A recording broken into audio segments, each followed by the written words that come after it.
Fail हो गया है। ट्रेन बेकाबू, अब कोई नहीं रोक सकता।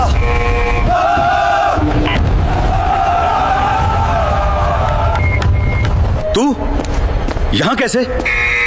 मैं ये ट्रेन रोक दूंगी। कचरा बीनने वाली ट्रेन रोकेगी? जा कचरा बीन अपना। आप लोग घबरा रहे हो, मैं नहीं। तू क्या करेगी? जो तुम लोग नहीं कर सकते। ट्रेन रोकूंगी। कचरा बीनने वाली ट्रेन रोकेगी? उत्तर प्रदेश के एक छोटे से जिले के रेलवे स्टेशन के ठीक पीछे एक बस्ती थी। यह बस्ती शहर से नहीं बल्कि पटरियों से जुड़ी थी। यहां के लोगों की जिंदगी ट्रेनों के आने जाने पर टिकी थी। कोई ट्रेन में सफाई करता, कोई प्लेटफॉर्म पर सामान बेचता, कोई रेलवे की कचरा गाड़ियों से कबाड़ बीनता। इसी बस्ती में रहता था दयाराम अपनी बेटी आराध्या के साथ। दयाराम कभी रेलवे में ट्रैक मेंटेनेंस का काम करता था, लेकिन एक हादसे में उसका पैर कट गया था। तब से वह बिस्तर पर पड़ा रहता था। आराध्या की मां तो उसके बचपन में ही दुनिया छोड़ चुकी थी। आराध्या उस समय महज 17 साल की थी। पढ़ाई में तेज, लेकिन पैसे न होने के कारण वह 8वीं कक्षा के बाद स्कूल नहीं जा पाई थी। अब वह रेलवे स्टेशन पर कचरा बीनने का काम करती थी। लोग उसे कचरे वाली बुलाते थे। कोई उससे बात नहीं करता था, कोई उसे छूना भी पसंद नहीं करता था। लेकिन आराध्या को इससे कोई फर्क नहीं पड़ता था। उसे सिर्फ अपने बीमार बाप की दवा और रोटी की फिक्र थी। बेटा, तुम कब तक ये कचरा बीनती रहोगी? पापा, जब तक आप ठीक नहीं होते मैं नहीं रुकूंगी, पढ़कर बड़ा बनूंगी। मैं तुम्हारे लिए बोझ बन गया हूं बेटा। मुझसे कुछ नहीं होता अब। आप बोझ नहीं हो पापा, आप ही मेरी ताकत हो। मैं कभी हार नहीं मानूंगी। दयाराम की आंखों से आंसू बहने लगे। मैं तुम्हारे लिए बोझ बन गया हूं बेटा। आराध्या ने उसका हाथ पकड़ लिया।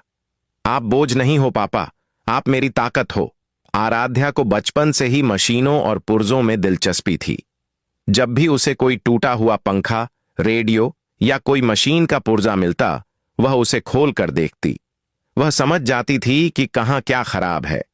धीरे धीरे उसने बिना कोई औपचारिक शिक्षा लिए मैकेनिकल इंजीनियरिंग की बारीकियां सीख ली थीं। रेलवे स्टेशन पर जो पुराने इंजन और डिब्बे पड़े रहते थे, वे उसके स्कूल थे। रात के समय जब स्टेशन सन्नाटा होता, वह चुपके से उन पुराने डिब्बों के पास जाती, उनके ब्रेक सिस्टम, चेन और गियर को समझने की कोशिश करती। एक बार स्टेशन मास्टर की पुरानी साइकिल खराब हो गई। कोई ठीक नहीं कर पाया। आराध्या ने चुपके से उसे ठीक कर दिया। स्टेशन मास्टर हैरान रह गया, लेकिन जब पता चला कि कचरे वाली लड़की ने किया है, तो उसने उसे कोसते हुए कहा, इन चीजों को हाथ मत लगाना, गंदी कर दोगी, दूर ही रहा करो तुम। आराध्या का मन तोड़ दिया गया था, लेकिन उसने हार नहीं मानी। एक दिन मैं साबित करूंगी, कचरा बीनने वाली भी कुछ बन सकती है। उसने ठान लिया, एक दिन वह सबको दिखा देगी कि कचरा बीनने वाली लड़की भी क्या कर सकती है। सुबह की वो सर्द सुबह, तारीख थी 15 जनवरी। सर्दी का मौसम था, घना कोहरा छाया हुआ था। आराध्या हमेशा की तरह सुबह 4 बजे उठ गई थी। उसने अपने पापा को दवा दी, चाय बनाई और स्टेशन की ओर निकल गई। उसके हाथ में एक बड़ा सा बोरा था, जिसमें वह दिन भर मिलने वाला कबाड़ डालती थी। स्टेशन पर भीड़ थी, सब अपनी अपनी ट्रेनों का इंतजार कर रहे थे। आराध्या प्लेटफॉर्म नंबर 1 पर खड़ी होकर उतर रहे पैसेंजरों से प्लास्टिक की बोतलें इकट्ठा कर रही थीं। कोई उसे देखकर मुंह फेर लेता, कोई हट कहकर भगा देता। उसे इस बात की आदत थी। तभी प्लेटफॉर्म पर घोषणा हुई, सावधान, काशी एक्सप्रेस प्लेटफॉर्म नंबर 1 पर आ रही है, पीली लाइन के पीछे रहें। लोग इधर उधर हटने लगे। आराध्या भी किनारे हो गई। उसने देखा कि काशी एक्सप्रेस, जो दिल्ली से वाराणसी जा रही थी, धीरे धीरे प्लेटफॉर्म में प्रवेश कर रही थी। लेकिन कुछ गड़बड़ थी। ट्रेन नहीं रुक रही थी। ट्रेन को प्लेटफॉर्म पर आना चाहिए था और फिर रुक जाना चाहिए था, लेकिन वह धीरे नहीं हो रही थी। वह उसी तेज रफ्तार से आगे बढ़ रही थी। लोगों ने घबराना शुरू कर दिया। अरे ये तो रुक ही नहीं रही, भागो, ट्रेन बेकाबू हो गई है। ड्राइवर क्या कर रहा है? आराध्या ने गौर से देखा। उसने पिछले डिब्बों की तरफ देखा। ब्रेक की आवाज नहीं आ रही थी। उसने अपने कान लगाए, कोई घर्षण नहीं था। उसके दिमाग में बिजली कौंधी। ब्रेक फेल हो गए हैं। वह दौड़कर स्टेशन मास्टर के कमरे की तरफ गई, लेकिन अफसर इधर उधर भाग रहे थे। किसी के पास उसकी बात सुनने का समय नहीं था। मुझे बात करनी है, ट्रेन के ब्रेक फेल हैं, आराध्या चिल्लाई। हट यहां से, कचरा बीनने वाली, अभी पुलिस बुलवा दूंगा, एक अफसर ने झिड़क दिया। आराध्या ने मुंह तो लिया, लेकिन उसने हार नहीं मानी। वह प्लेटफॉर्म के अंतिम छोर की तरफ भागी, जहां पुराने रेलवे के ट्रैक का मेंटेनेंस रूम था। उसे पता था कि वहां एक इमरजेंसी ट्रैक ब्रेक, डेरेलर, रखा होता है, जो आपातकालीन स्थिति में ट्रेन को पटरी से उतार सकता था या रोक सकता था। मेंटेनेंस रूम बंद था। आराध्या ने पास में पड़े एक पत्थर से ताला तोड़ दिया। अंदर पड़ा था वह भारी लोहे का पोर्टेबल डेरेलर। बहुत भारी है, पर मुझे इसे उठाना ही होगा, कोई और रास्ता नहीं। अगर ये ट्रेन नहीं रुकी तो सैकड़ों लोग मर जाएंगे। मुझे करना होगा। उसने अपने पापा की याद की, जो बिस्तर पर पड़े थे, जो उसकी तरफ देख रहे थे। उसने सोचा, अगर यह ट्रेन नहीं रुकी तो सैकड़ों लोग मर जाएंगे। बापू, आज आपको गर्व होगा मुझ पर, उसने खुद से कहा। उसने उस भारी डेरेलर को खींचा, घसीटा और किसी तरह ट्रैक के पास ले गई। ट्रेन तेजी से नजदीक आ रही थी। प्लेटफॉर्म पर चीख पुकार मच गई थी। लोग भाग रहे थे। आराध्या ने ठंडे दिमाग से उस डेरेलर को ट्रैक पर सही जगह रखा। उसके हाथ कांप रहे थे, लेकिन उसका दिल नहीं कांप रहा था। और फिर धमाका! ट्रेन के पहले पहिए डेरेलर से टकराए। तेज आवाज हुई, स्पार्क्स उड़े, चीखें, और फिर ट्रेन धीरे धीरे रुक गई, बस प्लेटफॉर्म के ठीक आखिरी छोर पर। अगर वह 10 सेकंड और आगे बढ़ जाती तो वह स्टेशन की दीवार से टकरा जाती और हादसा बड़ा हो सकता था। पूरा स्टेशन ठिठक गया, सन्नाटा छा गया।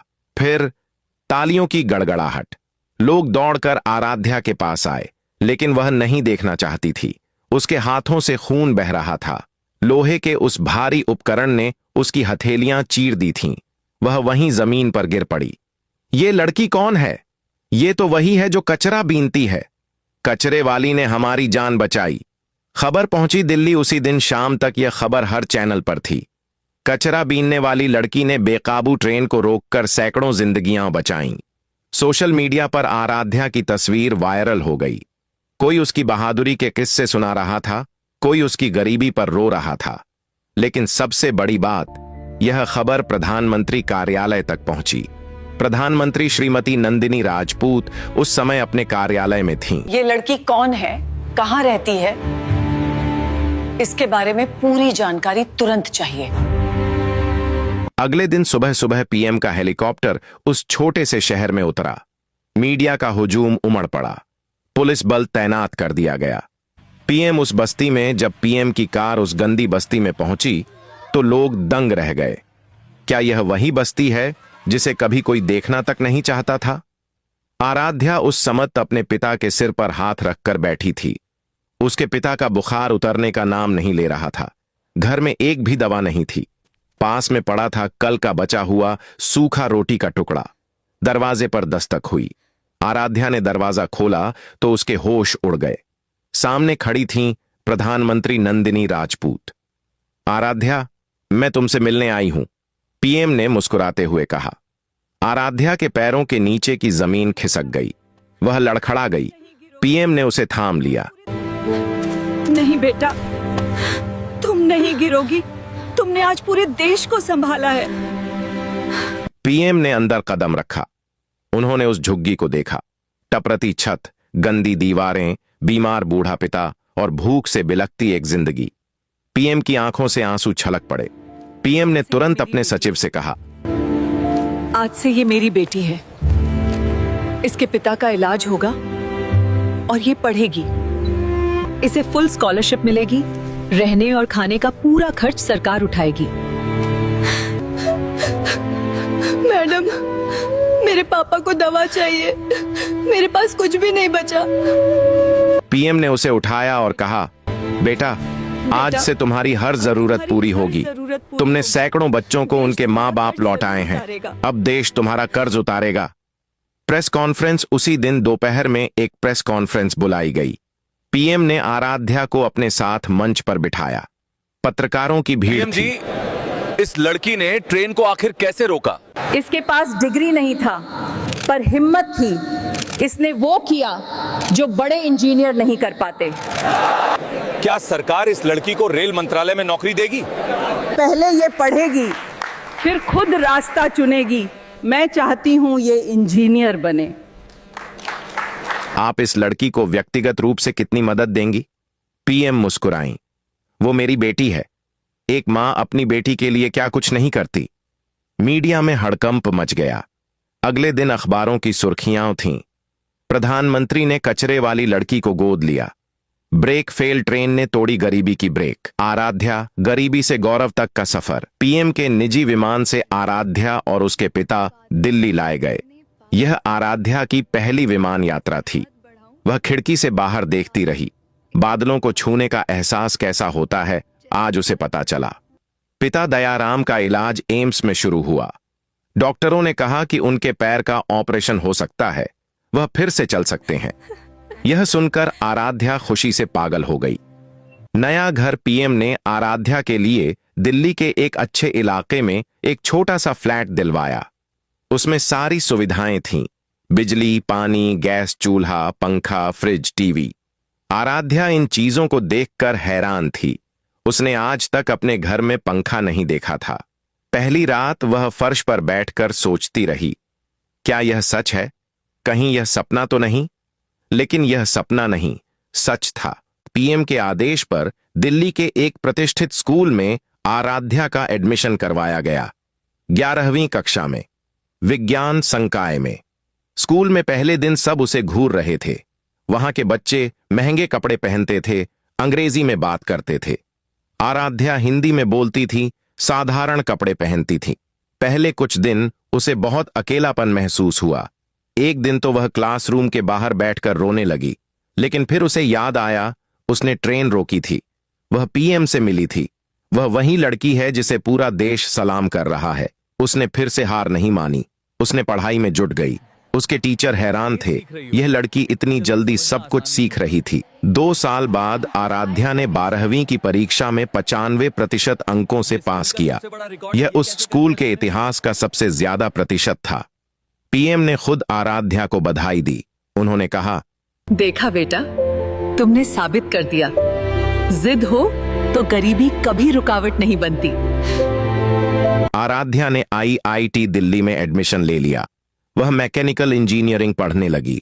जिस विषय को उसने कबाड़ के पुर्जों से सीखा था, अब उसे किताबों में पढ़ रही थी। पिता ठीक हो गए। एम्स में ऑपरेशन के बाद दयाराम फिर से चलने लगे थे। बेटा, मैं फिर से चल रहा हूँ। ये सब तेरी मेहनत का ही फल है। आज मैं खड़ा हूँ।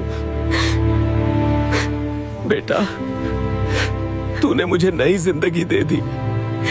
नहीं पापा, आपने मुझे बनाया है। आपके बिना मैं कुछ भी नहीं थी। IIT के पहले साल में ही आराध्या ने एक नया रेलवे ब्रेक सिस्टम डिजाइन किया, जो ब्रेक फेल होने पर भी अपने आप एक्टिव हो जाएगा। यह सिस्टम उसी इमरजेंसी डेरेलर पर आधारित था जो उसने उस दिन ट्रैक पर रखा था। रेल मंत्री ने उसका मॉडल देखा और तुरंत ऑन ऑर्डर दे दिया। कहा गया, पूरे देश के रेलवे में यह सिस्टम लगाया जाएगा। आराध्या का नाम फिर से सुर्खियों में आ गया। 3 साल बाद आराध्या अब IIT की टॉपर छात्रा थी। उसे कई कंपनियों ने जॉब ऑफर दी, लेकिन उसने ठान लिया था वह वही काम करेगी जिससे गरीबों को मदद मिले। उसने उसी रेलवे स्टेशन के पास वाली बस्ती को अपनाया जहां वह खुद पली बढ़ी थी। वहां के बच्चों को पढ़ाने के लिए उसने एक स्कूल खोला। उसी बस्ती में अब बिजली, पानी, सड़क थी। जब वह पहली बार उस बस्ती में गई तो लोगों ने उसके स्वागत में ढोल नगाड़े बजाए। वही लोग जो कभी उससे हट कहते थे, अब उसके पैर छू रहे थे। तुमने हमारी बस्ती का नाम रोशन कर दिया, एक बूढ़ी औरत ने कहा। दीदी, हम भी आपकी तरह बनेंगे, एक छोटी लड़की ने कहा, जो कभी आराध्या की तरह कचरा बीनती थी। आराध्या ने उस लड़की के सिर पर हाथ रखा और कहा, तुम मुझसे भी ज्यादा बनोगी, बस हार मत मानना। राष्ट्रपति भवन में आराध्या को उसके साहस और आविष्कार के लिए भारत रत्न से सम्मानित किया गया। यह पुरस्कार पाने वाली वह सबसे युवा व्यक्ति थी। जब वह मंच पर गई तो उसने कहा, मैं वही लड़की हूँ जिसे लोग कचरा बीनने वाली कहते थे, जिसे छूना भी लोग पाप समझते थे। आज वही हाथ ये सम्मान ले रहे हैं। इसका श्रेय मेरे पापा को जाता है, जिन्होंने मुझे मजबूत बनाया, और प्रधानमंत्री जी, जिन्होंने मुझ पर भरोसा किया। आराध्या, तुम मेरी बेटी हो और मुझे तुम पे बहुत गर्व है। तुमने सिर्फ ट्रेन नहीं रोकी बेटा, सैकड़ों माओं के आंसू भी रोक दिए। दोस्तों, यह कहानी सिर्फ एक कहानी नहीं है। यह हर उस लड़के लड़की के लिए प्रेरणा है जिसे दुनिया कचरा कहती है, जिसे लोग गंदा समझते हैं, जिसे समाज नीचा दिखाता है। अगर आपको यह कहानी पसंद आई हो तो इसे ज्यादा से ज्यादा लोगों तक पहुंचाइए, क्योंकि ऐसी कहानियां ही हमें बताती हैं कि जिंदगी में हार तभी होती है जब आप हार मान लें। धन्यवाद।